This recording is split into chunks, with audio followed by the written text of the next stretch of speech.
Bien-aimés dans le Seigneur, que la paix et la grâce de l'Éternel notre Dieu soient votre partage. Nous bénissons encore le Seigneur pour l'occasion qu'il nous donne d'être avec lui, d'être dans sa présence en cette journée et en ces moments par lesquels Dieu est en train de nous faire passer. Oui, ces moments sont des moments assez difficiles, mais la Bible déclare que le juste vivra par la foi, et ayons la foi que le Seigneur est au contrôle de toute situation et qu'il est en train de tout faire pour le meilleur de ceux qui l'invoquent. Que vraiment Dieu soit avec nous. Nous allons donc partager la parole de Dieu, mais avant cela, je voudrais élever une prière afin que l'Esprit du Seigneur soit avec nous et que ce que nous allons recevoir soit réellement l'émanation de sa volonté parfaite. Notre Père, notre Dieu, nous bénissons, glorifions et exaltons ton nom. Ta parole nous enseigne que tu es le bon berger et c'est toi qui prends soin de ton troupeau et de tes brebis. Tu les conduis vers les verts pâturages. Donc c'est toi, Seigneur, qui détermine la bonne nourriture que tes brebis doivent consommer pour leur croissance et leur existence et leur évolution. Nous voulons te recommander ce temps de la parole en croyant, Seigneur, que c'est la nourriture que tu as préparée pour nous et que chacun de tes enfants, en recevant cette nourriture, soit béni. Alors, bien-aimés, nous allons partager la parole de Dieu. Nous allons lire dans le livre des psaumes. Je lis Psaume chapitre 30 du verset 1 au verset 13. Je t'exalte, ô Éternel, car tu m'as relevé. Tu n'as pas voulu que mes ennemis se réjouissent à mon sujet. Éternel, mon Dieu, j'ai crié à toi et tu m'as guéri. Éternel, tu as fait remonter mon âme du séjour des morts. Tu m'as fait revivre loin de ceux qui descendent dans la fosse. Chantez à l'Éternel, vous qui l'aimez, célébrez par vos louanges sa sainteté, car sa colère dure un instant, mais sa grâce toute la vie. Le soir arrivent les pleurs et le matin l'allégresse. Je disais dans ma sécurité, je ne chancellerai jamais. Éternel, par ta grâce, tu avais affermi ma montagne. Tu cachas ta face et je fus troublé. Éternel, j'ai crié à toi, j'ai imploré l'Éternel. Que gagnes-tu à verser mon sang et à me faire descendre dans la fosse? La poussière a-t-elle pour toi des louanges? Raconte-t-elle ta fidélité? Écoute, Éternel, aie pitié de moi. Éternel, secours-moi. Et tu as changé mes lamentations en allégresse. Tu as délié mon sac et tu m'as ceint de joie, afin que mon cœur te chante et ne soit pas muet. Éternel, mon Dieu, je te louerai toujours. Amen. Amen. Amen. C'est un chant de prière de David pour la dédicace de sa maison, sa vie, son être et tout ce qu'il est à son Dieu. Le roi David décrit ici le cycle de la vie d'un homme, d'un peuple, d'une communauté, d'une nation avec ses peines et ses joies, les temps d'obscurité et les temps de lumière. Mais à la fin de toute chose, il arrive à réaliser que Dieu se souvient toujours de ceux qui se confient en lui et les délivre. Et c'est pour cela que pour lui, la finalité de sa vie, c'est louer l'Éternel, son Dieu. Voilà donc le texte de base qui nous sert ce matin pour le partage de ce jour. Et le thème que je voudrais développer est tiré du verset 6, où il est dit ceci: car la colère de Dieu dure un instant, mais sa grâce toute la vie. Le soir arrivent les pleurs et le matin l'allégresse. Le thème de mon message, c'est demain, c'est un autre jour, entre dans ton repos. Alléluia. Okay. Bien-aimé, réalise que demain sera un autre jour. Peut-être que par les moments difficiles que nous sommes en train de passer, parle de la nuit. La nuit, c'est quand tout est difficile. C'est la détresse. Mais la Bible nous dit qu'il y aura un jour il y aura un autre jour, il y aura une nuit, il y aura un matin. Alléluia. Et ici, là, David dit, j'ai expérimenté ces choses-là. Je suis passé par des moments difficiles. Et pendant ces moments difficiles-là, j'ai invoqué l'Éternel, j'ai imploré la grâce de Dieu, j'ai pleuré à Dieu. Et Dieu a entendu mes prières. Je veux croire que tout le temps que nous passons dans la présence du Seigneur, par ces moments que nous sommes en train d'expérimenter, le Seigneur nous écoute et le Seigneur nous répond. Et la réponse de Dieu ce matin, c'est demain sera un autre jour, entre dans ton repos. Alléluia. Que chacun de nous reçoive ces choses comme une interpellation personnelle. Entre dans ton repos. Parce que le Seigneur a fait de nouvelles choses et de grandes choses. Bien aimé, qu'est-ce que le repos? Première des choses que je voudrais que nous puissions souligner, c'est que notre repos est tributaire de l'œuvre de Dieu. Notre repos dépend des choses que Dieu a accomplies. Et Dieu a accompli tout, il a tout accompli et il est entré dans son repos. La Bible dit dans le livre de Genèse chapitre 2 verset 3 que Dieu, au 7e jour, s'est reposé de toute son œuvre. Amen. Mais Jean 19, 30 nous dit que c'est Jésus qui s'exclame, il dit Père, tout est accompli. Amen. Et dans Exode chapitre 33 verset 14, c'est le Seigneur qui parle à Moïse, il dit je marcherai devant toi et je te ferai entrer dans ton repos. Alléluia.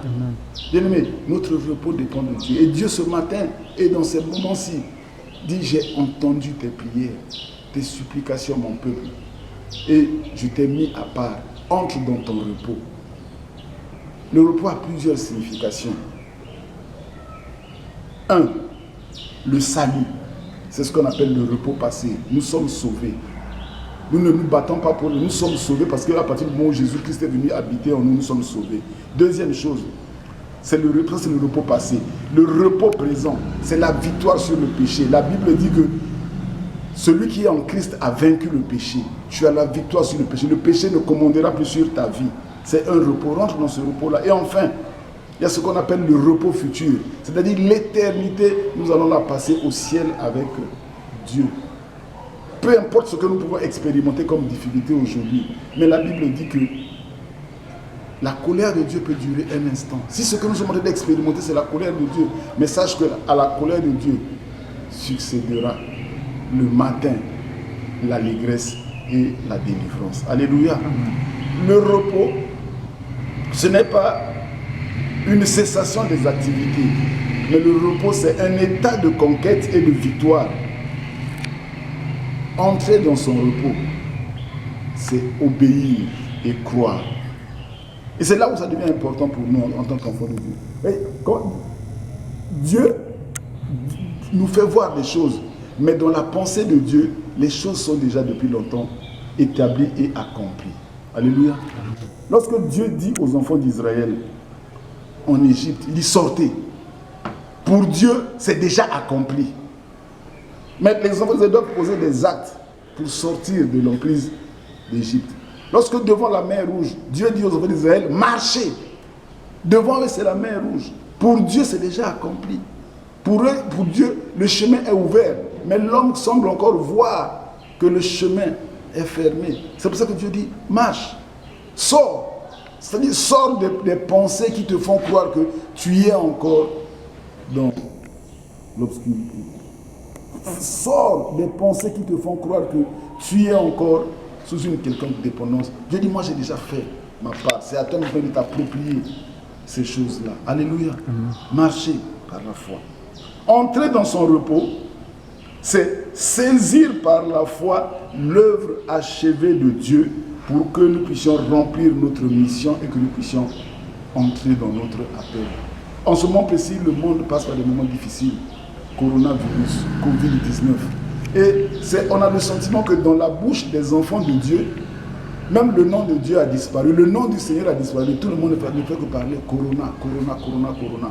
Proclame le nom de Jésus. Alléluia. Arrête avec cette spéculation autour de Corona. J'étais en train de prier, le Seigneur m'a dit, tout ce que vous voyez c'est de la poussière. Moi j'ai déjà tout accompli. Alors entrez dans votre repos. Saisissez les choses que Dieu a réalisées pour vous. Nous avons une mission. Dieu nous fait entrer dans notre repos pour que nous puissions réellement accomplir la mission pour laquelle il nous a établis. Notre mission, c'est proclamer le royaume de Dieu. Parce que ce que nous allons vivre après ces moments, c'est un temps où le Seigneur va se glorifier puissamment. Et en ce moment-là, sa parole sera manifestée. Les temps par lesquels nous sommes en train de passer, 2020, c'est une année de renouveau, c'est une année de réveil spirituel. C'est pour ça que Dieu t'invite à rentrer dans ton repos. Entrer dans son repos, c'est proclamer en pleine nuit, en temps de détresse, qu'un nouveau jour, que le matin arrive, et avec le matin arrive quelque chose de totalement nouveau. Alléluia. Alléluia. Mais bien aimé, quand nous voyons comment Dieu fait, que nous comprenions cette invite de Dieu pour faire exactement comme lui il voit, de penser comme lui il pense, en ce moment-là, nous expérimenterons les grandes choses que Dieu a arrêtées pour nous. Le repos, c'est la tranquillité que Dieu te donne, même au milieu des épreuves. Alléluia. Amen. Le repos, c'est la délivrance que Dieu t'accorde au moment où tout le monde est perturbé. Vous connaissez cette histoire du serviteur du prophète qui était perturbé lorsqu'il a vu la grandeur de l'armée ennemie. Il a dit à son il dit, mais Seigneur, ceux qui nous entourent sont nombreux. Mais lorsque Dieu a prié, lorsque le serviteur de Dieu a prié pour dire, Seigneur, ouvre les yeux de cet homme afin qu'il voie que ceux qui sont avec nous sont plus nombreux. La Bible dit que lorsque ses yeux sont ouverts, il est rentré dans une tranquillité telle qu'il était en paix. Alléluia. Amen. Et Dieu, aujourd'hui, nous invite, pendant que à nos yeux, il semble encore, c'est encore la nuit, Dieu dit, entre dans ton repos. Entre dans ton repos. C'est-à-dire que dès lors que tu as commencé le combat, tu avais la victoire. C'est ce que Dieu avait dit à son serviteur Daniel. Il dit, dès que tu avais commencé à prier, la réponse était venue. Et comme tu as persévéré, voici la solution. Amen. Amen. Dans 2 Chroniques chapitre 20, verset 30, à la fin, lorsque Ézéchias vient réaliser, la Bible dit que Dieu lui a donné du repos de tous côtés. Et il a délivré. C'est ça ce que Dieu fait. Dans le livre de Josué, chapitre 23, au verset 1, on dit que Josué, on dit depuis longtemps, Dieu avait donné du repos aux enfants d'Israël. Mais ce repos-là, ça c'est la manifestation physique du repos. Mais le repos était acquis dès lors que Dieu avait dit à Josué, mon serviteur Moïse est mort, lève-toi et va, traverse le Jourdain pour que tu puisses conduire ce peuple dans la terre promise. Toi aussi, bien-aimé, saisis ces moments par la foi et rentre dans la présence de Dieu. Alléluia. Amen. Alléluia. Amen. Et donc, déjà en faisant ces choses-là, déjà en s'engageant, Israël était rentré dans son repos, dans sa victoire pour témoigner de Dieu. Et certainement ce matin, tu vas me dire, mais comment ça va se faire? Nous sommes dans le confinement. Je vais te dire, le repos, c'est que tu entres dans les choses que Dieu a arrêtées pour toi. Et comment on le fait? C'est par la foi. Le repos, c'est saisir par la foi ce à quoi le Seigneur nous a appelés. Le Seigneur t'a appelé, le Seigneur m'a appelé pour que nous soyons des instruments pour la gloire de son nom. Alors, saisissons ces choses-là par la foi. Entrons dans notre repos, dans la tranquillité que Dieu nous donne, au milieu de la nuit, c'est-à-dire au milieu des épreuves, au milieu de la détresse. Parce que dans la détresse, la réponse, la solution, c'est Yahweh, c'est l'Éternel. Amen. Amen. Alléluia. Et qu'est-ce que nous devons faire aujourd'hui? Qu'est-ce que nous devons faire? Alléluia. Amen.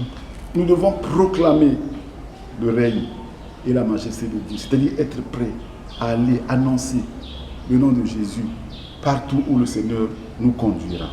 Vous êtes en train de me dire, mais il y a ces moments par lesquels nous passons, il y a l'épidémie, il y a le confinement, il y a des restrictions. Bien aimé, ce que Dieu veut de nous, c'est que d'abord que nous manifestions notre foi. En ce moment précis, entrer dans notre repos, c'est d'abord saisir ce que Dieu nous a dit. Il dit entre dans ton repos. Il a dit aux enfants qui étaient aux portes de Canaan, allez, entrez. Mais ils ont endurci leur cœur, ils n'ont pas eu la foi.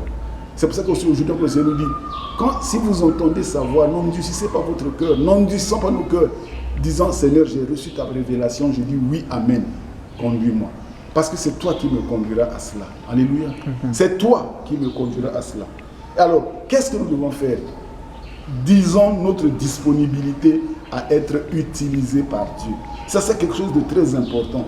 Que nous nous sentions disponibles. Dis-toi, Seigneur, dis au Seigneur, Seigneur, me voici, je suis disponible. Ésaïe, dans le livre d'Ésaïe, chapitre 6, verset 8, lorsqu'il a réalisé tout ce qui se passait, et il a entendu la question de l'Éternel qui disait, qui marchera pour nous? Qui marchera pour nous? Qui marchera au nom de l'Éternel? Ésaïe s'est promptement décidé, il a dit, me voici, je suis prêt à marcher pour toi, ô Éternel.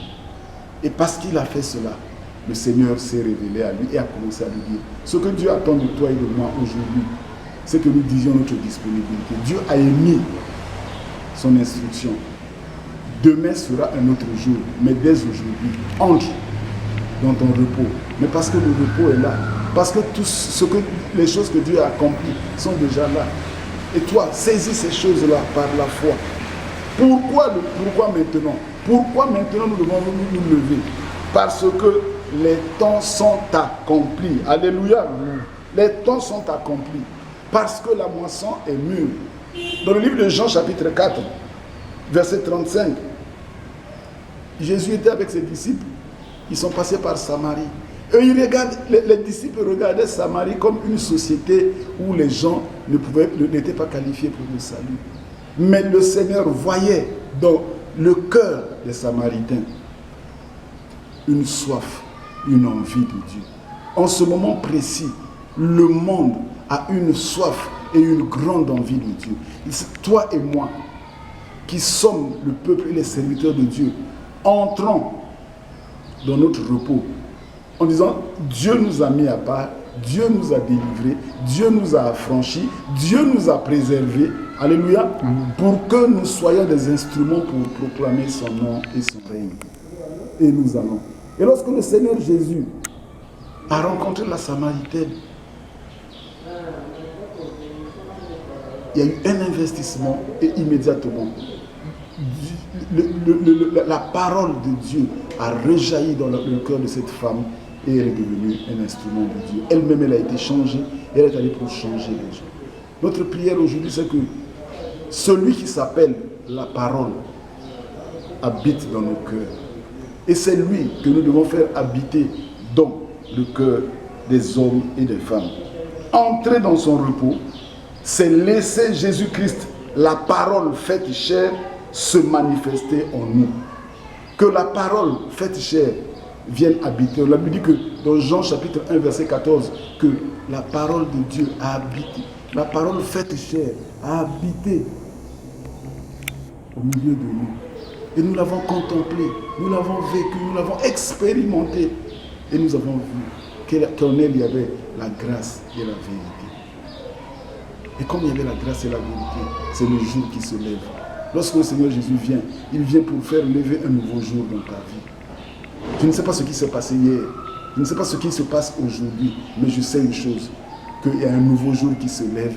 Et dans ce jour-là, c'est le temps de l'allégresse et de la joie parce que tu dois entrer dans ton repos et expérimenter les choses pour lesquelles le Seigneur t'a aimé, t'a sauvé et t'a appelé. Alléluia. Alléluia. Donc Colossiens chapitre 3, verset 16, la Bible dit que la parole de Christ habite en vous. Bien aimé, la parole de Dieu, ce ne sont pas des mots, mais c'est une personne. C'est la personne de Jésus-Christ. Il faudrait que nous arrivions à saisir cette nuance-là pour dire maintenant que celui qui est la parole, c'est-à-dire Jésus-Christ, vienne habiter en moi. Et si Jésus-Christ vient habiter en moi, je suis transformé pour que moi aussi, je puisse faire habiter Jésus-Christ dans le cœur des autres. La parole faite chair. Et pour entrer dans son repos, donc, Nous devons voir, comme l'apôtre Paul, comme le roi David nous l'a dit. Il dit, dans ma détresse, j'étais là. Je disais dans ma sécurité que moi, je ne chancellerai jamais. Mais, Éternel, par ta grâce, tu as affermi ma montagne. Tu as même caché ta face et j'ai été troublé. Mais lorsque j'ai crié à toi, j'ai imploré l'Éternel, quelque chose s'est passé et j'ai expérimenté le changement et la différence. Alléluia. Amen. Et Dieu nous a déjà dit, dans ces temps par lesquels nous sommes en train de passer, nous verrons la différence entre ceux qui le connaissent et ceux qui ne le connaissent pas. Et Dieu nous dit, le Seigneur Jésus a dit par son serviteur Paul, dans Actes chapitre 17, verset 27, que ce soit de jour ou de nuit, cherchons le Seigneur. Cherchons-le même en tâtonnant. Il dit, Dieu permet que nous puissions le chercher en tâtonnant. Et si nous le cherchons, nous le trouverons. Chercher en tâtonnant, ça veut dire utiliser tout ce que tu peux. Tu peux le chercher dans le jeûne. Tu peux le chercher dans la prière.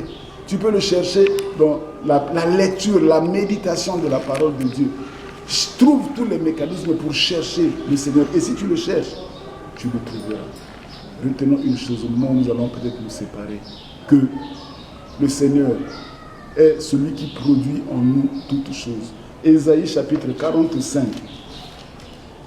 Ésaïe chapitre 45. La Bible nous dit ce qui suit. Amen. Amen. À partir du verset 6. C'est afin que l'on sache du soleil levant au soleil couchant que hors moi il n'y a point de Dieu.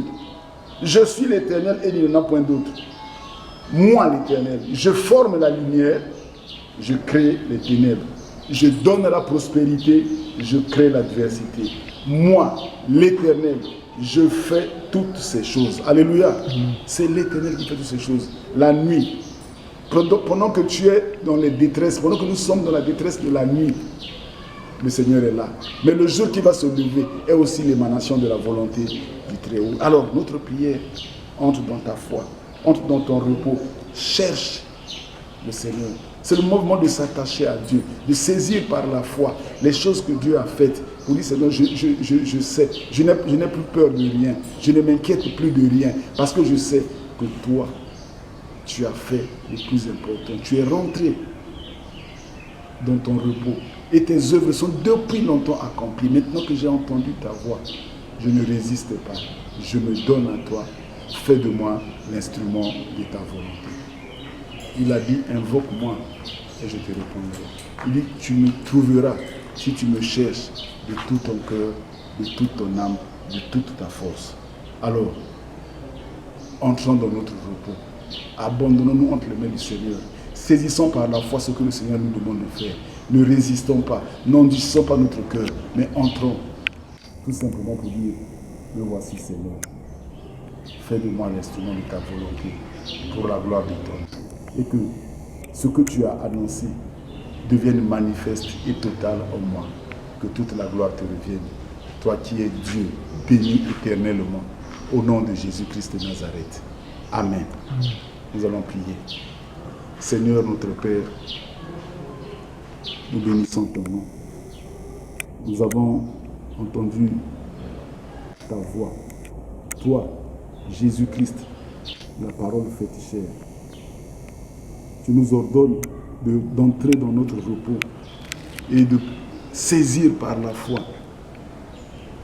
le nouveau jour que tu es en train de faire lever dans le monde, le nouvel ordre que tu es en train de faire lever dans l'humanité, dans nos nations, dans nos vies, dans tout ce que nous sommes. Que ton nom soit béni. Simplement, nous nous recommandons à toi. Nous recommandons tous ceux qui ont suivi ce message et tous ceux qui le suivront dans la suite des temps à saisir ta volonté. Et que par le Saint-Esprit, celui qui s'appelle la parole, celui qui est la parole faite chair, Jésus-Christ, entre dans les vies, habite dans les cœurs et conduise au repos pour la gloire du Tout-Puissant. C'est au nom de Jésus-Christ que nous avons ainsi prié. Amen. Amen.